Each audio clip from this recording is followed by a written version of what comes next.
For the first time in African footballing history, 10 African countries have qualified for the FIFA 2026 World Cup. It's great news, right? But why are so many African teams losing matches at the final minutes of every game? In this video, we'll cover 8 vital reasons why African countries are being eliminated in the most cruelest of ways. Before we go any further, let's remind ourselves of the African countries that qualified for the FIFA 2026 World Cup. Morocco, Egypt, Algeria, South Africa, Ghana, Senegal, Ivory Coast or Côte d'Ivoire, Tunisia, DR Congo, Cape Verde or Cabo Verde. Now, without any further delay, let's discuss the 8 main reasons why so many African teams are losing matches in the final minutes of this World Cup. Stay until the end to get the full picture and let me know your thoughts in the comments. Reason number 1 is failure to close out matches. This has arguably been the biggest story so far for African countries at this FIFA 2026 World Cup. Let's look at some of the countries and some of the losses. Senegal led Belgium 2-0 until the closing stages before losing 3-2 after extra time, with Belgian goals scored on the 86th, 89th and 125th minute. Now when we look at DR Congo played really well. They played really well the whole 90 minutes and they led England 1-0 for the majority of the match, but only conceded 2 goals at later stages of the match, so they ended up crashing out at the round of 32. Let's look at South Africa. South Africa played really well during the group stages and this last final game that they played. They lost by a single goal after a tightly contested match, which was also considered at the last stages of the match. So the pattern is clear. Several African teams have competed well for the most part of the game, but struggled to finish the job.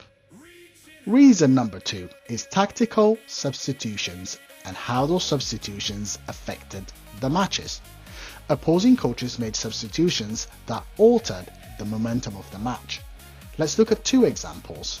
Belgium's substitutes added attacking pressure that forced Senegal to sit deeper and eventually broke them down. England introduced fresh attacking players, creating more chances and eventually allowing Harry Kane to score twice at the later stages of the match. Meanwhile, some African teams appeared to lose control after making their own substitutions or were unable to respond tactically. And reason number 3 is fatigue in the final 15 minutes. Winning a football match is hard, but international knockout football is incredibly demanding.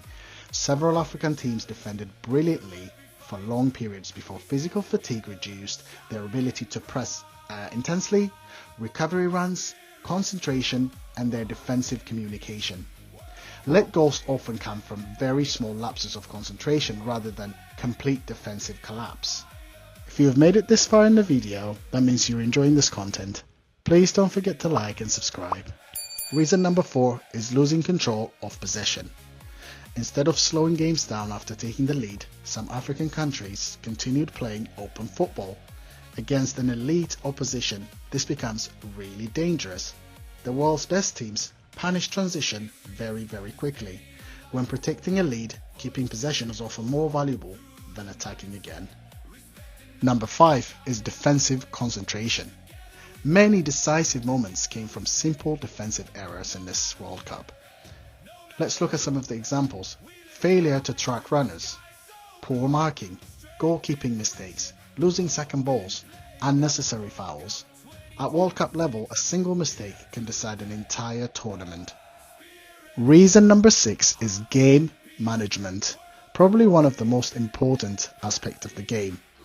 Experienced tournament teams know how to slow the tempo down, keep possession, draw fouls, frustrate opponents, and reduce the number of dangerous attacks during the match.